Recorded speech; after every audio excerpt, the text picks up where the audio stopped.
ದೇವನಲ್ಲ, ನೀನು ಮೂಕ ಕಲ್ಲು ಗೊಂಬೆ. ನೀನು ಮೂಕ ಕಲ್ಲು ಗೊಂಬೆ.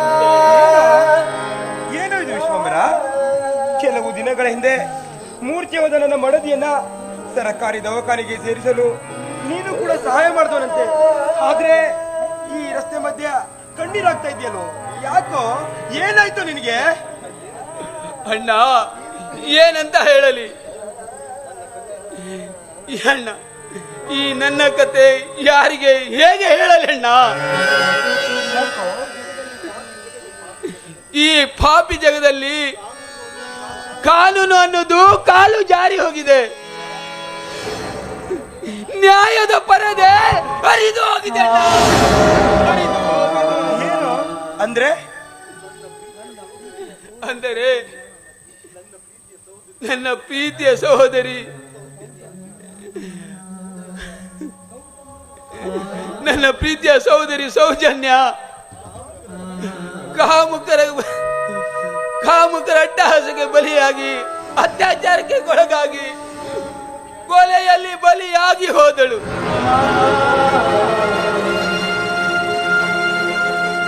ಆ ಕಾಮುಕರ ವಿರುದ್ಧ ಪ್ರಕರಣ ದಾಖಲಿಸಿ ಮನೆಗೆ ಬರುವ ದಾರಿಯಲ್ಲಿ ಹೊಂಚು ಹಾಕಿ ನನ್ನನ್ನು ಬೈಕಿಗೆ ಗುದ್ದಿ ಸಾಯಿಸಲು ಪ್ರಯತ್ನಿಸಿದರಣ್ಣ. ವಿಶ್ವಂಬರ, ಯಾರೋ ಆ ಹೊಂಚು ಹಾಕಿದ ಪಾಪಿಗಳು ಯಾರು ಅಂತ ಹೇಳೋ? ಹೇಗೋ ಇವತ್ತು ಬದುಕಿ ಬಂದಿದ್ದೇನಣ್ಣ, ಹೇಗೋ ಬಂದಿದ್ದೀನಿ. ಆ ಪಾಪಿ ಬೇರೆ ಯಾರು ಅಲ್ಲ, ಆ ನರ ರಾಕ್ಷಸ ನರಸಿಂಹ ಗೌಡ. ಈ ಊರನ್ನೇ ತನ್ನ ಕಪಿಮುಷ್ಟಿಯಲ್ಲಿಟ್ಟುಕೊಂಡು ಬಡ ಜನರ ಮೇಲೆ ದೌರ್ಜನ್ಯ ದಬ್ಬಾಳಿಕೆ ಮಾಡುತ್ತಿರುವ ಆ ನರ ರಾಕ್ಷಸ. ಅನಿಷ್ಟನ ಅಟ್ಟಹಾಸವನ್ನ ನೆಲಸಮ ಮಾಡಿ ಕೆಟ್ಟ ಕಟ್ಟುವರೆಗೂ ಈ ಊರಿಗೆ ನೆಮ್ಮದಿಲ್ಲ ಕಣೋ. ನಡಿಯೋ ಹೊಸ್ತಾಗಿ ಬಂದಿರೋ CPI ನಾಗಾರ್ಜುನನಿಗೆ ಹೇಳಿ ಆ ಪುಂಡನ ಮೇಲೆ ಗುಂಡ ಕಾಯ್ದೆ ಹಾಕಿ ಕೇಸು ಹಾಕಿಸಿ ಅವನನ್ನ ಜಲ್ಲಿಗೆ ತಳ್ಳೋಣ. ನಡಿಯೋ. ಅಣ್ಣ, ಈ ದುನಿಯಾದಲ್ಲಿ ಎಂತ ದಕ್ಷ ಅಧಿಕಾರಿಗಳು ಬಂದರೂ ಅಷ್ಟಕ್ಕಷ್ಟೇ. ಹಿಂದೊಮ್ಮೆ ನಿನ್ನ ಪ್ರಕರಣವೂ ಸಹ ನೆಲ ಕಚ್ಚಿ ಹೋಯಿತು. ಇಲ್ಲಿ ನೀತಿಗೆ ನ್ಯಾಯಕ್ಕೆ ಬೆಲೆ ಇಲ್ಲಣ್ಣ, ಬೆಲೆ ಇಲ್ಲ. ಇಲ್ಲಿ ಮೋಸ, ವಂಚನೆ, ದರೋಡೆ, ಕೊಲೆಕೋರರಿಗೆ ಮಾತ್ರ ನ್ಯಾಯದ ಅಲೆಯಲ್ಲಿ ನೆಲೆ ಇದೆ ಅಣ್ಣ, ನೆಲೆ ಇದೆ. ನೀವು ಹೇಳುವುದರಲ್ಲಿ ಸತ್ಯದ ಹೊರಳಿದೆ.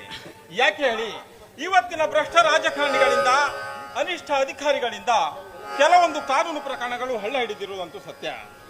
ಈ ಹಿಂದೆ PSI ಪರಶುರಾಮ ಮೂರ್ತಿಯಿಂದ ನಿಮ್ಮ ಸಹೋದರಿಯ ಕೇಸ್ ನೋಡಿ ನನಗೂ ಕೂಡ ಬೇಸರ ಅಂತು.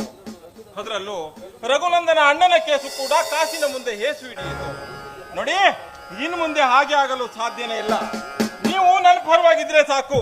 ಹಳ್ಳ ಹಿಡಿದಿರುವ ಪ್ರತಿಯೊಂದು ಕೇಸನ್ನ ಎತ್ಕೊಂಡು ನಿಮ್ಗೆ ನ್ಯಾಯ ನಾನು ಒದಗಿಸ್ಕೊಡ್ತೀನಿ.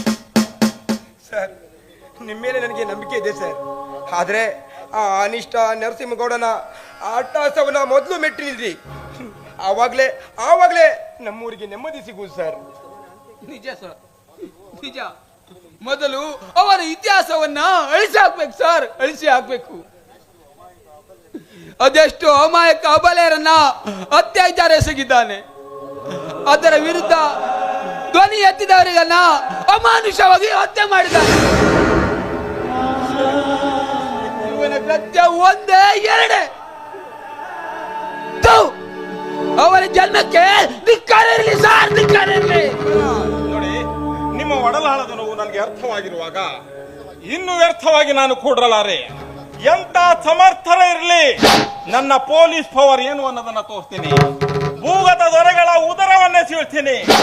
ಕುಂಡರ ಹಾವಳಿಗೆ ಕುಣ್ಣಿನಿಂದ ಉತ್ತರ ನೋಡ್ತೀನಿ. ಬನ್ನಿ ಬನ್ನಿ, ನನ್ನ ಜೊತೆ ನಿಮ್ಮೊಂದಿಗೆ ರಹಸ್ಯವಾಗಿ ಮಾತನಾಡುತ್ತಿದೆ. ಬನ್ನಿ. ಸರಿ ಸರ್, ಬನ್ನಿ.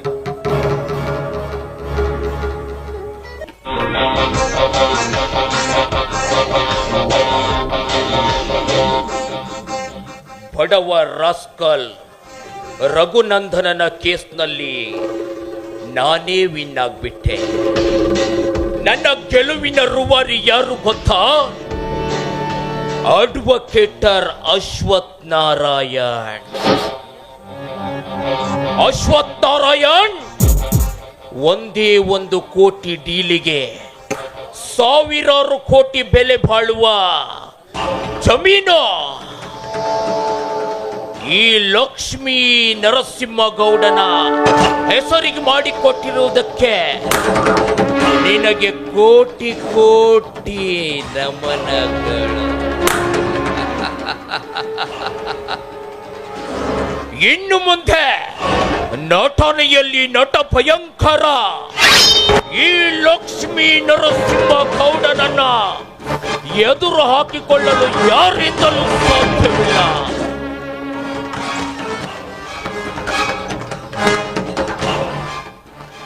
ಸಾಧ್ಯವಿಲ್ಲದನ್ನು ಸಾಕ್ಷಿ ಸಮೇತ ಸಾಬೀತುಪಡಿಸಿ ಸಾವಿರಾರು ಕೋಟಿ ಬೆಲೆ ಬಾಳುವ ಸಾಗುವಳಿ ಭೂಮಿಯನ್ನು ನಿಮ್ಮ ವಶ ಮಾಡಿದ ನನಗೆ ನನ್ನ ಕೋಟಿ ಹಣ ಕೊಟ್ಬಿಟ್ರೆ ನೆಮ್ಮದಿ ಜೀವನ ಕಳಿತೀನಿ. ಸರ್, ಕೋಟಿ ಹಣಕ್ಕೆ ಯಾಕೆ ಚಿಂತೆ ಮಾಡ್ತಾ ಇದ್ದೀರಾ? ನೋಡಿ, ನನ್ನ ಕೇಸನ್ನು ನೀವು ವಿನ್ ಮಾಡಿ ಕೊಟ್ಟಿದ್ದಕ್ಕೆ ನಿಮ್ಮನ್ನು ನಾನು ಮರೆಯೋದಕ್ಕೆ ಆಗುತ್ತಾ? ಕ್ಯಾಶ್ ತರೋದಕ್ಕೆ ನನ್ನ ತಮ್ಮ ಬ್ಯಾಂಕಿಗೆ ಹೋಗಿದ್ದಾನೆ. ಈಗಾಗಲೇ ಸ್ವಲ್ಪ ಹೊತ್ತಿನಲ್ಲಿ ಬರ್ತಾನೆ. ಆದ್ರೆ ನೀವು ಮಾಡಿದ ಉಪಕಾರನನ್ನು ನಾನು ಯಾವತ್ತೂ ಮರೆಯೋದಿಲ್ಲ ಸರ್. ಇದರಲ್ಲಿ ಉಪಕಾರದ ಮಾತೇನು ಬಂತು? ಹಣದ ಭಾರ ಎಲ್ಲಿರುತ್ತೋ ಅಲ್ಲಿ ಋಣದ ಭಾರ ಇದ್ದೇ ಇರುತ್ತೆ. ನಾನು ನನ್ನ ಪಕ್ಷದ ಪರವಾಗಿದ್ರು ಸಹ ನಿಮ್ಮ ನಡೆಯ ಕಡೆ ಹೆಜ್ಜೆ ಹಾಕ್ಬಿಟ್ಟೆ. ಹಾ, ಥ್ಯಾಂಕ್ ಯು ಸರ್.